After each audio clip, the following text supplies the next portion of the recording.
Para penumpang kami yang terhormat, mohon perhatian. Selamat datang dalam pesawat Isma Farsi dengan tujuan kawasan wilayah Batara, Jatim. Kami mohon Anda untuk tetap duduk sampai lampu tanda kenakan sabuk pengaman dipadamkan dan pesawat berhenti dengan sempurna pada tempatnya. Saat ini Anda bersama dengan Baswara.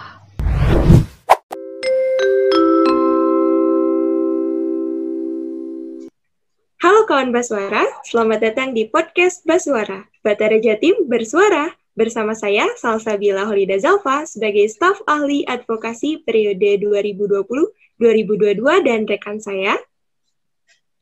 Saya Riza Rosalin, bisa dipanggil Sheila sebagai staf ahli kajian dan strategi Batara Jatim periode 2020-2022. Nah, Sel, di episode pertama ini, kita akan membahas mengenai kajian strategi dan juga advokasi. Menurut saya, keduanya merupakan dua hal yang saling melekat dan tidak bisa nih dipisahkan. Sepertinya kawan Baswara juga setuju kan akan hal ini? Walaupun sepertinya masih ada beberapa kawan Baswara yang masih belum mengenal mengenai urgensi dari kedua bidang ini. Benar banget sih, Sal. Nah, maka dari itu, biar mengenal lebih dekat mengenai kedua bidang ini, kita perlu deh tahu bagaimana perbedaan dari kajian strategi dan juga advokasi itu sendiri. Seperti pepatah mengatakan juga tuh, kalau dilihat tuh seperti kacang sama kulit gitu loh, jadi nggak bisa dipisahin gitu. Nah, sebenarnya saya penasaran banget sih, apa sih alasan terbesar dari Yuliansyah sama Arfa. Oh ya, kita belum memperkenalkan nih. Jadi kan karena kita mau membahas mengenai kajian strategi dan advokasi, pasti nggak etis dong kalau misalkan kita nggak mengundang dari pakarnya nih.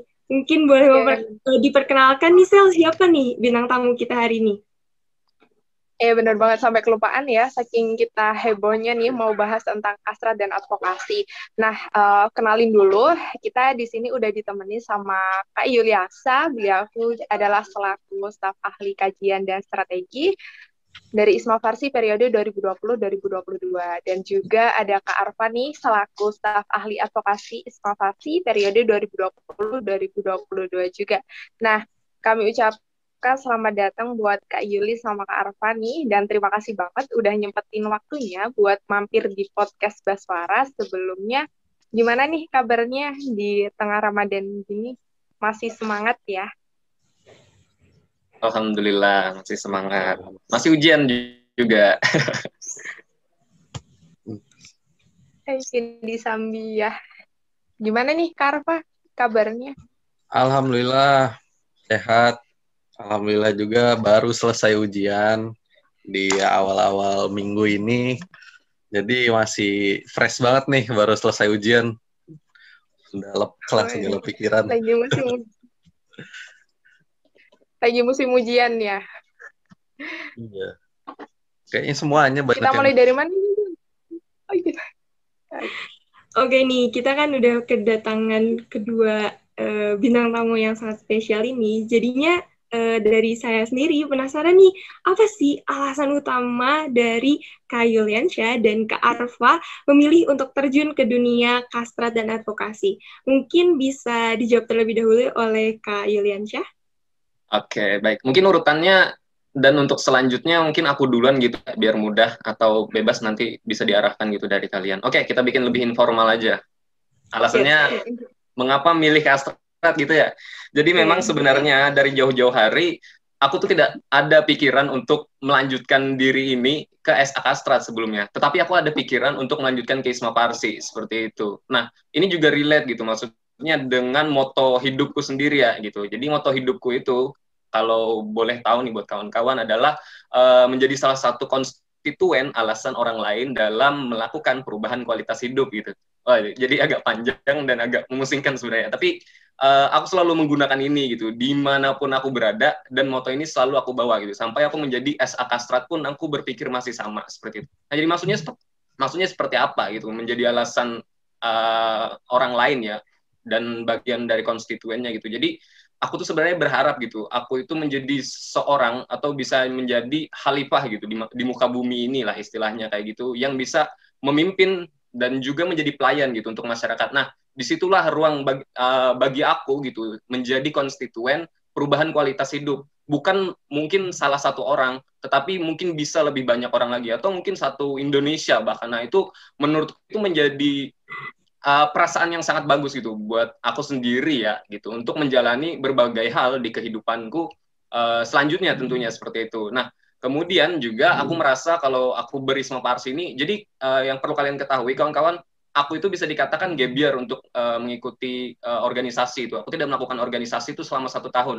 Dan selama 1 tahun aku itu mempelajari terkait kastrat. Aku mengikuti lomba kastrat terkait opini dan lain sebagainya. Kemudian aku mengikuti lomba-lomba lain juga. Kemudian berfokus ke akademik juga. Nah, aku merasa kalau di kastrat itu selama setahun sebelum aku menjadi SA ya, itu sudah value-nya tuh sudah mulai terbangun seperti itu. Nah, jadi aku merasa itu adalah suatu panggilan hidup buat aku sendiri kayak gitu. Wah, itu berat banget ya bahasanya. Dan kemudian juga ada faktor eksternal juga, mungkin seperti tuntutan moral kayak gitu ya. Karena aku juga lulusan LK3 gitu, yang harapannya bisa menjadi penerus-penerus dari pejuang-pejuang sebelumnya seperti itu.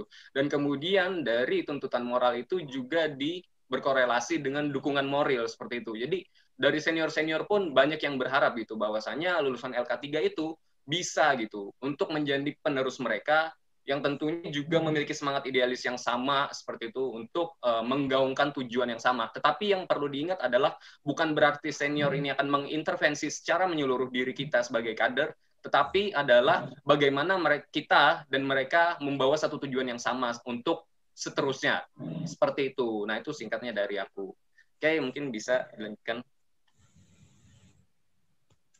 Oke, wah, sangat dari aku sendiri speechless ya mendengarnya. Ternyata keren banget loh selama 1 tahun gap year, tapi di gap year itu tuh gap year organisasi ya maksudnya. Gap year organisasi ini tuh enggak cuma diem aja gitu, masih ada hal yang dilakukan, lomba-lomba, perkasradan, wow.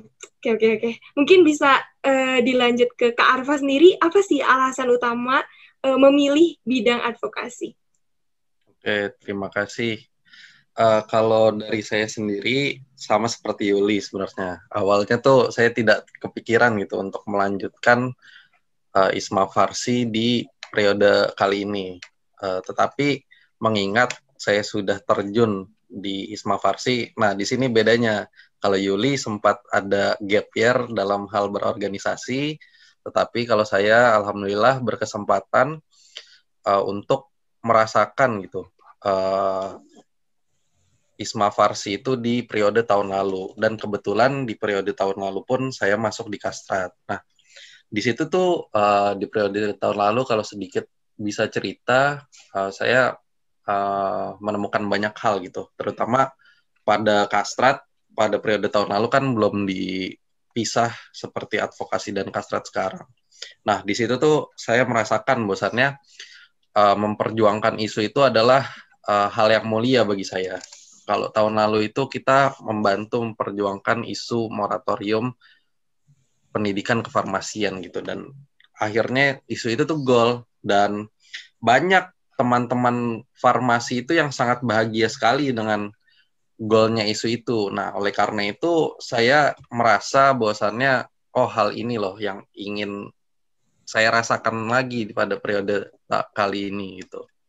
Jadi lebih ke keinginan untuk membantu lebih banyak orang gitu di bidang advokasi, karena saya lebih tertarik kepada selain mengkaji juga berkomunikasi kepada stakeholder seperti itu kira-kira. Wah, seperti itu ya ternyata latar belakangnya sendiri. Iya, benar banget. Sangat mulia banget sih kalau dilihat dari motivasinya serta tujuannya seperti apa tuh mulia banget. Oke. Seperti kita tahu ya Kak, dan mungkin telah dijelaskan sebelumnya bahwasannya Kastrat sendiri pada awalnya belum dipisah dari kajian strategi dan advokasi, itu adalah satu kesatuan yang utuh gitu ya. Nah, tapi pada periode ini Kastrat sendiri itu dipisah, jadi ada kajian strategi sendiri, kemudian ada juga advokasi sendiri. Nah, bagaimana sih pandangan Kak Arfa nih sama Kak Yuli? Bagaimana sih cara membedakannya? Enaknya kayak gitu aja sih. Bagaimana teman-teman tuh membedakan antara kastrat sendiri dan juga advokasi. Karena memang dari awal-awal pasti sudah jadi satu kesatuan gitu. Jadi enak yang ngomong kastrat itu ya cuma satu, tapi sekarang ada dua peran yang berbeda gitu. Mungkin dari Kak Arfa dulu nih bisa menjawab. Tadi kan udah Kak Yulia. Oke, terima kasih. Untuk membedakan sendiri ya dari advokasi dan kastrat. Nah, kalau misalnya teman-teman melihat pada periode ini sudah dibagi dua nih kastrat, tadinya kan kajian strategis dan advokasi, sekarang menjadi advokasi sendiri dan juga kastrat, yaitu fokus ke kajian. Nah, bedanya adalah outputnya. Sebenarnya sih kita dari arah geraknya itu bersama-sama, tetapi kastrat itu lebih mendalami di bidang kajian. Jadi yang teman-teman harapkan dari kastrat itu seperti naskah akademis, seperti kajian-kajian, misalnya mikroblog, itu tuh teman-teman kastrat yang mengkaji secara mendalam gitu.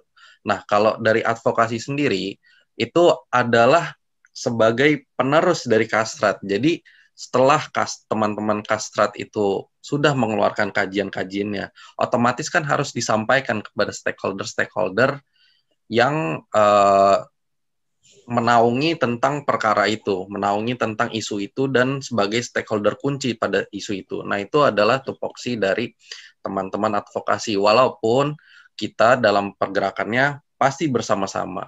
Pada saat membuat kajian, pasti ada bantuan dari teman-teman advokasi, begitu pula pada saat proses pengadvokasian kepada stakeholder-stakeholder, pasti ada teman-teman kastrat di situ.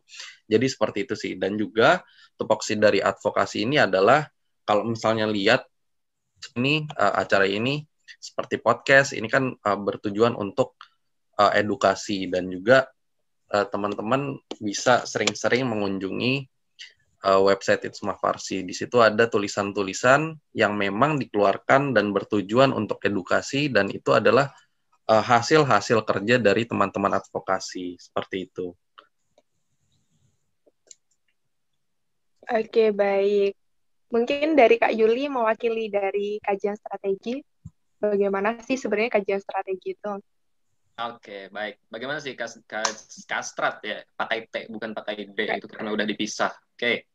Betul banget apa yang dibilang Arpa tadi ya. Nah, ini aku mungkin sedikit aja buat menambahkan gitu. Yang sebenarnya lebih jelasnya arahan kerja kami itu berbedanya pada saat tupoksinya gitu ya. Dari arahan kerja yang sudah diberikan oleh Sekjen. Nah, di sana tuh sudah berbeda dari situnya. Mungkin advokasi memang seperti yang Arpa bilang gitu. Kemudian dari saya sendiri itu lebih condong ke pembuatan big data seperti itu. Nah, oke. Jadi tinjauan pertama mungkin kita lihat dari fase-fasenya gitu loh.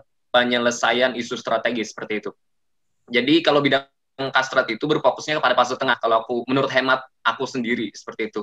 Fase tengah itu maksudnya seperti apa sih? Jadi ada yang namanya observasi. Nah, observasi ini sebenarnya adalah mungkin lebih berfokus kepada advokasi gitu. Jadi yang mengumpulkan kayak isu-isu terbaru, isu-isu insidental yang berpotensi mungkin terangkat gitu.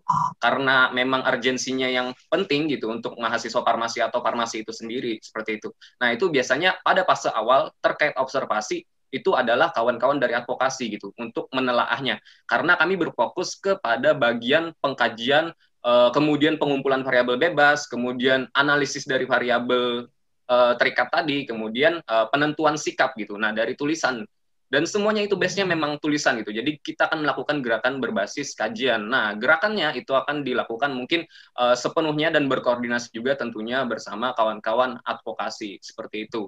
Nah, itu dari fase penyelesaian isu strategis itu. Jadi awalan dan akhiran itu biasanya adalah kawan-kawan advokasi terkait propaganda, kemudian pencerdasan, itu semuanya dari kawan-kawan advokasi. Tetapi untuk datanya, kemudian kajian akademiknya, itu biasanya kami yang akan membuatnya. Nah, mungkin ada perbedaan lain juga gitu, yang kami sepakati bersama nih sama Arfa, karena buku merah kajian strategis pun masih belum ada untuk sekarang. Jadi, untuk sementara kami menggunakan apa yang kami pahami terlebih dahulu gitu. Jadi yang pertama adalah isu yang dikawal. Nah, isu yang dikawal di sini berbeda gitu. Bisa jadi kayak gini analoginya. Advokasi itu melingkupi kastrat, tetapi kastrat belum tentu melingkupi advokasi itu. Karena yang kami kawal lebih jauh adalah isu yang menjadi persetujuan pada saat Rakernas kemarin gitu, yaitu yang tiga isu utama itu Perkok Anak Indonesia, kemudian peredaran obat pada gerai retail non paskes, kemudian RUU kefarmasian gitu. Nah, kalau advokasi itu mereka bisa lebih luas lagi seperti itu. Jadi semua isu yang mungkin isu jangka panjang yang kami geluti, kemudian isu insidental gitu atau isu jangka pendek yang lain gitu, yang mungkin akan muncul itu semuanya advokasi yang mengobservasinya gitu. Nah, jadi di dalam mungkin dalam beberapa waktu itu bisa jadi, oh ada isu yang terangkat, oh ini membahayakan farmasi. Nah itu advokasi nanti berkolaborasi dengan Kastrat untuk menciptakan entah microblog, entah apapun itu yang sifatnya memang untuk mencerdaskan grassroots seperti itu. Nah kemudian dari prokernya itu agak berbeda gitu. Mungkin kawan-kawan sedikit melihat gitu, kenapa dari Kastrat ada membuat webinar, kemudian dari Kastrat juga mungkin ada perlombaan seperti itu. Bukannya itu condong lebih ke arah advokasi. Nah, jadi orientasinya berbeda kalau di Kastrat. Kami orientasinya adalah pencarian data seperti itu. Jadi dari webinar itu kami mencari untuk bahan pembuatan kajian akademik. Berbeda kalau mungkin semisal advokasi jika melakukan webinar. Bisa jadi itu mungkin adalah ladang untuk melakukan propaganda, untuk melakukan persetujuan bersama stakeholder gitu. Atau lebih pentingnya adalah untuk pencerdasan kepada grassroots seperti itu. Nah, itu yang menjadi perbedaan antara proker kami. Nah, makanya bukan berarti kami tumpang tindih, tapi karena memiliki perbedaan orientasi di sana seperti itu. Oke, kemudian adalah berfokus pada fase awal dan akhir seperti yang tadi sebagai eksplisit ya. Itu untuk advokasi sebagai explicit planner gitu, dan tetap memonitor pada fase tengah. Sampai sejauh ini tuh dari TSA advokasi itu memiliki QA dan QC-nya di grup-grup dari isu-isu yang dikawal oleh Kastrat gitu, bidang Kastrat seperti itu. Jadi perbedaannya kalau dari sistem kita pada periode ini kayak gitu. Oke, luar biasa banget sih. Bener-bener dijelaskan ya dari ujung hingga ujung. Harusnya teman-teman udah mulai ada gambaran terkait Kastrat sendiri. Gimana, Bill? Ada pertanyaan lagi nggak? Oke, ini sebenarnya dari aku sendiri masih penasaran nih, di ISMA Farsi seperti yang kita tahu kan dibagi dua nih, kajian strategi dan advokasi sendiri. Sebenarnya apa sih urgensinya kedua bidang itu tuh dipecahkan di ISMA Farsi? Mungkin Kenapa gitu ya, Bill ya? Iya, mungkin siapa dulu nih yang bisa mau duluan menjawab dari Kak Yuliansyah? Oke, boleh.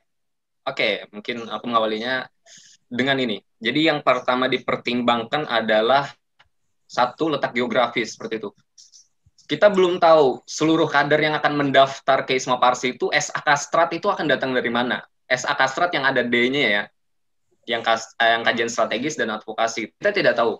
Bisa jadi Kastrat itu datang dari Sumatera. Nah, lalu pertanyaannya adalah bagaimana pergerakan yang akan dikawal jika dia tidak berada di epicentrum seperti itu. Nah, itu yang sebenarnya menjadi pertimbangan dari periode ini tuh kenapa dipisah. Oke, aku berada di wilayah Joglo Sepur seperti itu, di Surakarta. Dan itu cukup jauh ke epicentrum, kawan-kawan gitu. Dan Arfa sebagai advokasi, dia memiliki privilege lebih di advokasi karena dia berada di epicentrum gitu. Nah, jadi sebenarnya kalau di advokasi itu memang lebih disarankan adalah kawan-kawan yang mampu bergerak secara lebih efektif dan efisien seperti itu untuk pergerakan ISMA Farsi maupun pergerakan intelektual maupun lapangan ya gitu, mau berkunjung ke stakeholder ataupun pergerakan turun aksi, keduanya pasti relate aja gitu apabila SA advokasi itu datangnya dari epicentrum atau sekitarnya seperti itu. Nah, jadi yang menjadi pertimbangan kembali adalah bagaimana peluang agar orang yang mampu menjabat di Kastrat itu tetap bisa menjabat tetapi dia dalam lingkungan yang tidak epicentrum seperti itu. Nah, makanya menurut aku ini logis banget dan relevan banget gitu. Kenapa Kastrat itu dipecah? Nah, jadi kajian strategis dia memiliki latar belakang yang jauh dari epicentrum gitu, tetapi dia mampu untuk memiliki kapabilitas gitu ya untuk mengendalikan hal tersebut, dan kemudian kawan-kawan di advokasi juga bisa secara progresif gitu mengawal terkait produk-produk yang dibuat oleh Kastrat itu sendiri. Nah, itu yang menjadi penting menurut aku ya dari sudut letak geografis. Oke, mungkin ada tambahan dari Kak Arfa? Oke, betul banget yang udah dibilang Yuliansyah tadi ya. Kalau misalnya advokasi itu memang dicari yang berada di epicentrum gitu. Nah, juga yang diharapkan adalah dengan pemisahan ini masing-masing bidang baik advokasi maupun Kastrat itu lebih dapat terfokus pada tupoksi kerjanya masing-masing, sehingga kajian itu lebih komprehensif dan tersusun dengan baik, dan juga nanti pergerakannya itu juga bisa lebih tertata gitu dari bidang advokasinya sendiri. Seperti itu sih tambahan dari saya gitu. Oh, seperti itu ya. Jadi mungkin diharapkan nih kawan-kawan Baswara sudah mengetahui urgensi dari pemisahan advokasi dan kajian strategi sendiri. Mungkin bisa dilanjutkan. Oke, jadi nggak ada kebingungan lagi ya antara membedakan atau memisahkan tupoksi antara Kastrat pakai T sama advokasi itu sendiri. Ini pertanyaan khusus Kak Yuli sih. Apa hal terfavorit dari kegiatan Kastrat menurut Kak Yuli? Oke, hal terfavorit ya. Mungkin sebenarnya banyak ya hal favorit, karena memang dari Kastrat ini aku senang semuanya gitu. Apalagi aku dari base kampus yang mungkin tidak terlalu menjunjung IPK, jadi aku santuy aja gitu untuk mengawal lebih jauh atau menambah wawasan dari sudut Kastrat ini. Nah, oke, yang menjadi hal yang menurutku terbaik ya dari ketika aku menjabat menjadi Kastrat itu adalah aku bisa menjadi konselor gitu buat mahasiswa farmasi, kemudian buat lem, kemudian buat kawan-kawan di wilayah tentunya, dan juga kawan-kawan di nasional gitu. Jadi mengasihkan ya, konselor itu orang yang memberikan suatu mungkin konseling seperti itu ya. Nah, konselingnya ini terkait apa? Terkait Kastrat itu sendiri gitu. Jadi ini sejalur lagi dengan motoku tadi ya, gimana aku pengen gitu ada perubahan kualitas hidup pada orang lain gitu, tetapi dengan konstituennya itu salah satunya adalah dari aku, seperti itu.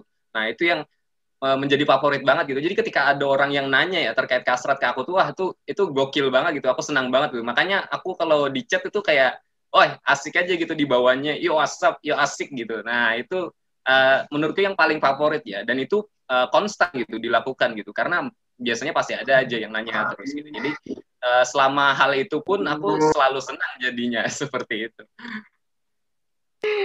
Oke, jadi berasa jadi konselor gitu ya Kak, dan memang bisa bermanfaat juga buat teman-teman yang memang ada keingintahuan terkait dunia perkastratan gitu. Nah, setelah lagi nih, apa sih tantangan terbesar gitu? Jadi tantangan tersendiri dalam dunia kastrat sendiri buat Kak Yuli. Oke, baik. Ya, betul. Supaya menjadi konselor itu tidak gratis kawan-kawan gitu loh. Ini untuk netizen yang melihat ini atau buat kawan-kawan yang menjadi moderator sekarang gitu. Menjadi konselor itu sulit. Bahkan aku sendiri sampai gebiar 1 tahun, dan itu dalam keadaan aku tidak tahu aku akan jadi apa gitu kan. Ketika aku masih menjadi mahasiswa umum yang tidak berorganisasi, dan aku mempelajari seluruhnya gitu. Bahkan terkait pengembangan diri, mungkin leadership kayak gitu. Mungkin bisa jadi aku ke Profdev kemarin, bisa jadi kayak gitu. Kemudian aku belajar terkait financing juga gitu, bisa jadi aku ke keuangan juga gitu. Bahkan bisa jadi mempelajari terkait sosial dan masyarakat, bisa jadi ke Pengmas juga gitu. Jadi dalam masa itu sebenarnya untuk mempertahankan niatnya itu sulit banget kawan-kawan gitu. Nah, makanya dalam 1 tahun itu sebenarnya tidak secara konstan aku belajar terus-menerus ya. Pasti ada masa di mana aku lebih persentasenya itu ke akademik gitu. Nanti persentasenya belajar kembali terkait Kastrat itu sendiri dan yang lainnya seperti itu. Dan pada masa itu aku rasa mungkin sampai sekarang ya masih jarang gitu kawan-kawan dari latar belakangnya di PH itu yang hampir mirip dengan aku seperti itu. Nah, itu yang menurutku lebih menantangnya di situ ya. Pikirkan aja gitu, dalam keadaan kita nggak tahu bakal jadi apa, tetapi kita secara konstan atau mungkin selama 1 tahun itu membela-bela gitu tanpa mengikuti organisasi seperti itu. Dan alhasil, alhamdulillah juga gitu ya, memang ternyata bisa gitu menjadi staf ahli kajian strategis ya gitu. Nah, kemudian yang tantangan lebih lanjutnya lagi adalah sebenarnya aku tuh orangnya bisa dikatakan pendiam, kawan-kawan. Dulu aku waktu semester 1 itu ikut debat kefarmasian itu aku masih gugup gitu. Tanganku masih getar itu megang kertas ya.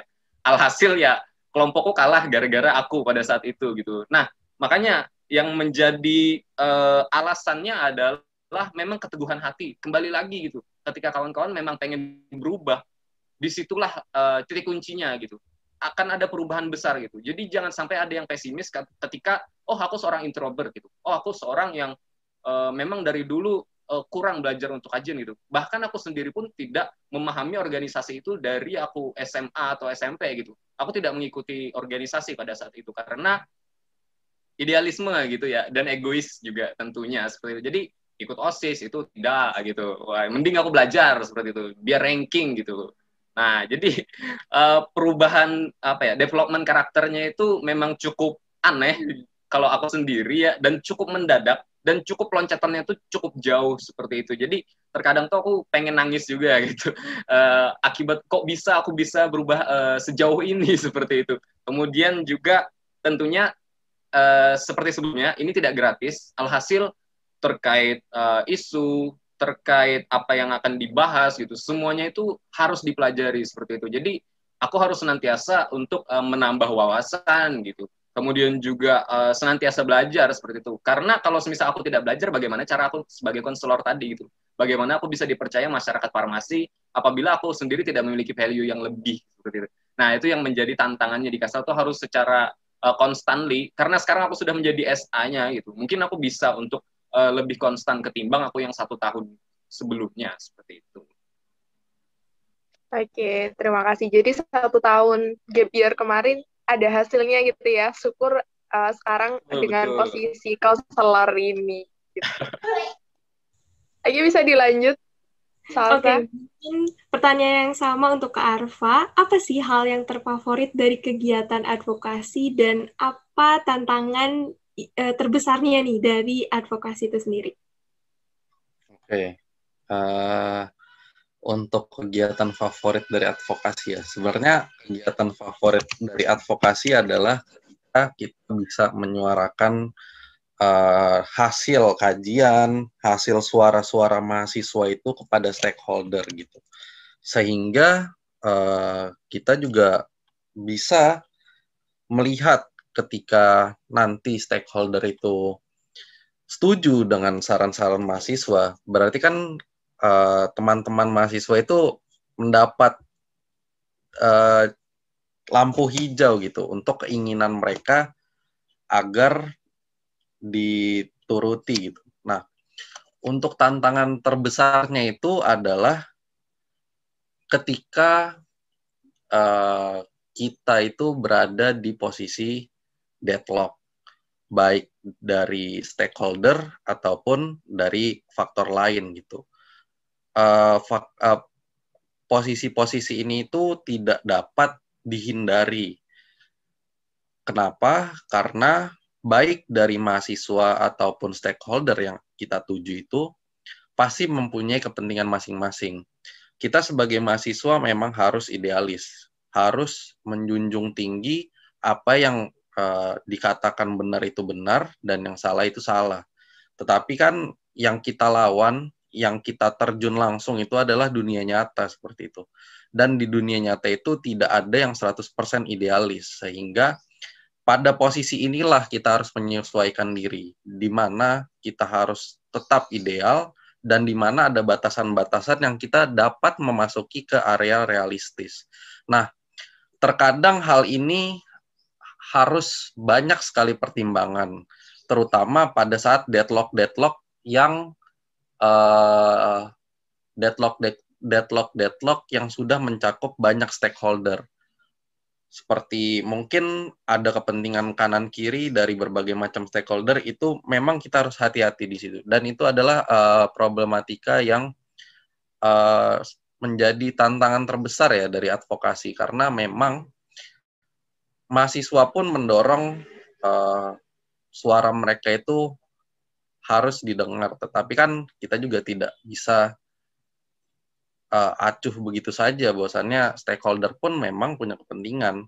Nah, jadi seperti itu sih tantangan terbesarnya dan juga hal-hal yang saya suka dari advokasi.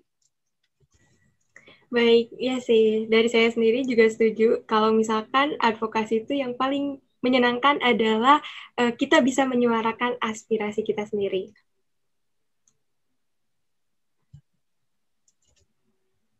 Oke, mungkin dari Sela sendiri nih, ada lagi kah yang mau kita tanyakan kepada kedua bintang tamu kita hari ini?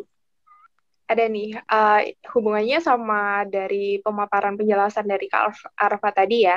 Nah, menurut Kak Arfa sama Kak Yuli nih, setuju nggak sih kalau kita bilang kastrat dan advokasi itu dekat banget dengan dunia perpolitikan? Mungkin dari Kak Yuli dilanjut dengan Kak Arfa. Oke, baik. Waduh, pertanyaannya fundamental ya. Ini mungkin karena memang tema podcastnya terkait kastrat secara fundamental, jadi memang pembahasannya fundamental semua kayak gitu. Mungkin bisa nanti dibuat yang berkaitan dengan isu ya, biar lebih mantap lagi. Oke, terkait keakraban dengan dunia perpolitikan. Oke, sebenarnya politik sendiri itu melekat pada kalian semua seperti itu. Jadi bukan dekat lagi, tapi melekat gitu. Ibaratnya kayak gini aja. Kalian mau minta duit gitu ke orang tua, itu bahkan punya cara masing-masing itu untuk memberikan cara politisnya gitu untuk agar bisa dikasih duit tentunya kayak gitu. Nah, itu jadi politik itu jangan dipandang secara menyeluruh itu negatif gitu. Itu cuman seni kalau menurut hemat aku sendiri ya gitu politik. Nah, tetapi karena memang dominasi dari segala isu yang ada sekarang adalah politik condong ke arah yang negatif, mungkin hal itulah yang membingungkan gitu antara mahasiswa itu apakah kita harus masuk ke dunia politik atau tidak. Oh tidak gitu, karena memang dari dulu kalian sudah masuk ke dalam dunia politik gitu, bahkan di keluarga sendiri kalian ingin meminta sesuatu dan lain sebagainya gitu agar dituruti, itu semuanya adalah hal yang sifatnya politik. Jadi hukumnya untuk berpolitik adalah wajib seperti itu sebagai manusia ya. Oke, kemudian untuk di dunia perpolitikan sekarang, mungkin yang fokusnya adalah terkait politik yang mengarah ke pemerintahan seperti itu. Nah, untuk di kastrat sendiri, kembali lagi gitu. Sebagai manusia mungkin kita wajib untuk berpolitik. Nah, kalau di kastrat itu wajib banget gitu. Karena apa? Karena fokus dari kastrat sendiri adalah target kita itu ada mungkin seperti memorandum of understanding gitu, atau fakta integritas bersama gitu, atau mungkin juga perubahan regulasi gitu, perubahan kebijakan, perubahan sistem, perubahan implementasi kehidupan sosial di masyarakat seperti itu. Nah, itu segalanya perlu politik di sana. Nah, seperti yang dibilang Arfa tadi, tetapi ada biayanya juga, nggak gratis juga, karena untuk memasukkan segala sistemnya secara administratif itu pasti membutuhkan materi lebih, pasti membutuhkan tujuan yang mungkin agak sedikit menguntungkan orang-orang yang memiliki kekuatan, tetapi mereka pengen juga gitu untuk tujuannya itu juga dilingkupi di dalam tujuan kita. Nah, itu yang sebenarnya perlu dibatasi gitu. Bagaimana cara kita untuk realistis gitu, tetapi kita tetap masih idealis gitu dengan tujuan yang kita bawa. Jadi Isma Parsi tetap akan berdikari seperti itu. Tetapi untuk urusan politik terkait hal tersebut, otomatis juga akan ada persentase yang mungkin masuk untuk bermain cantik gitu istilahnya. Nah, itu kalau dari aku sendiri. Oke. Ya, lanjut ke Kak Arfa. Oke, menurut Kak Arfa gimana?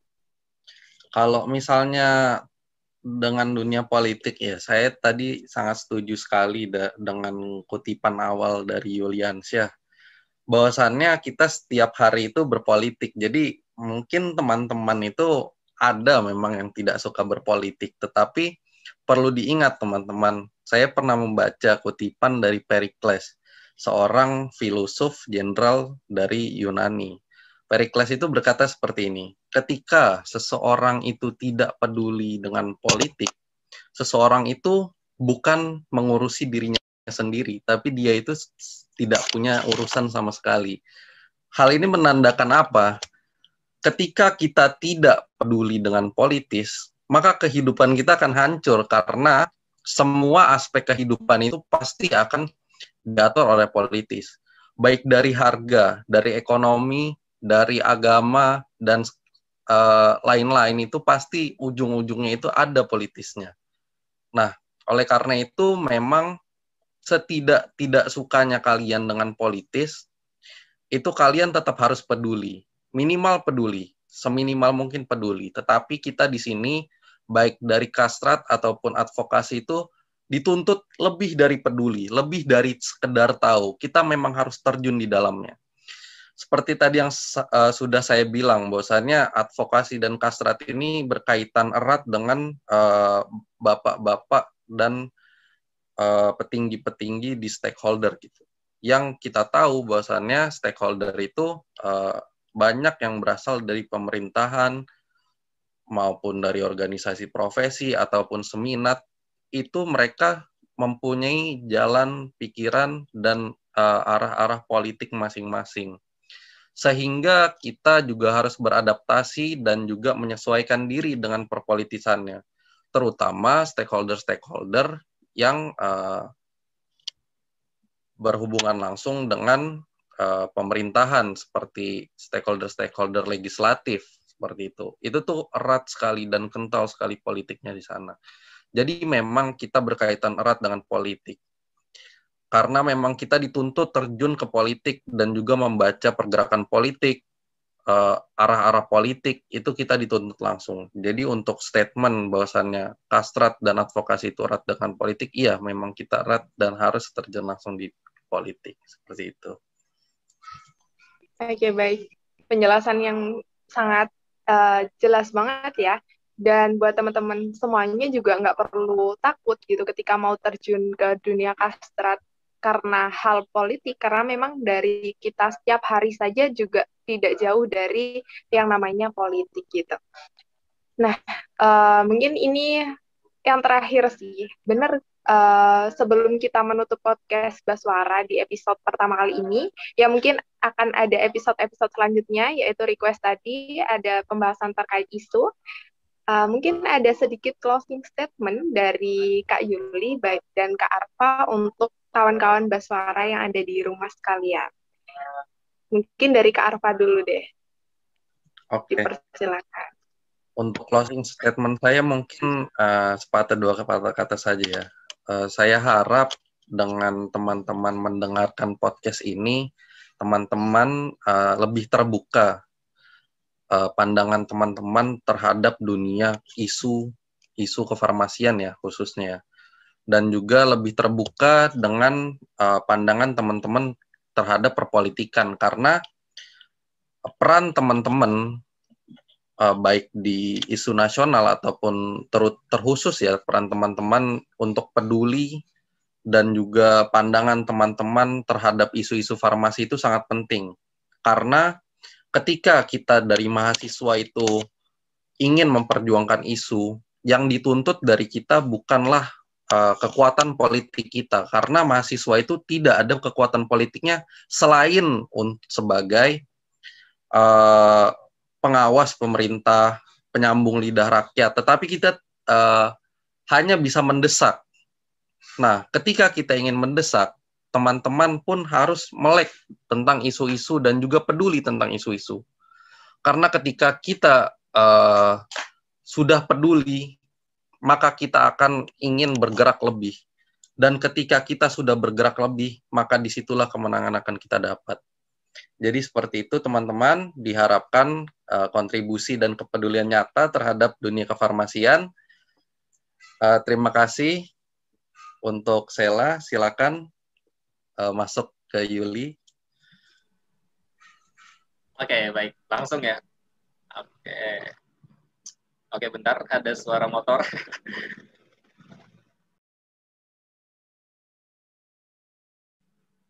Oke, kita lanjutkan. Closing statement dari aku ya. Oke, itu benar banget apa yang dikatakan Arpa gitu.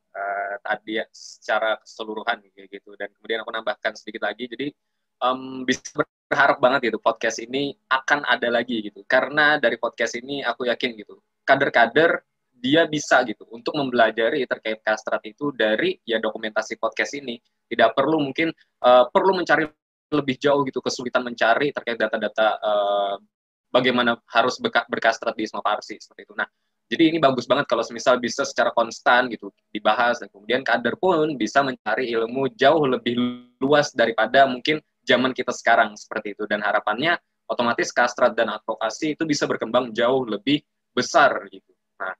Oke, kemudian kami juga berharap gitu dari Kastrat dan Advokasi Nasional bahwasannya kita bisa berintegrasi dengan baik dengan Kastrat dan Advokasi Wilayah, kemudian juga dengan departemen atau divisi Kastrat di LEM, seperti itu, Lembaga Eksekutif Mahasiswa.